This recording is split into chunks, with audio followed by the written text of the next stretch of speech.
اوكي اكشن. قولي موقف مش هتقدر تنساه من مامتك، موقف مميز.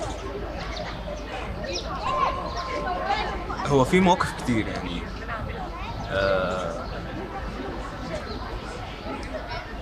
هو ممكن اكتر حاجه بجد مش هنساها وحاسس ان انا مستني اصلا العائد بتاعها دايما، وكل يعني في كل ثانيه في حياتي انا مستني العائد بتاع اللي حصل ده. ان هي في مره دعت لي دعوه، قالت لي ربنا يكبر بخاطرك، جبر يتعجب له اهل السماء والارض.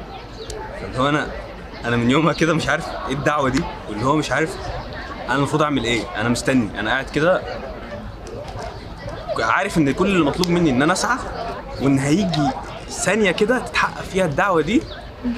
خلاص يعني ممكن تكون ده سبب ان انا مخليني اصلا عايش، ان انا مستني الدعوه دي تتحقق. هي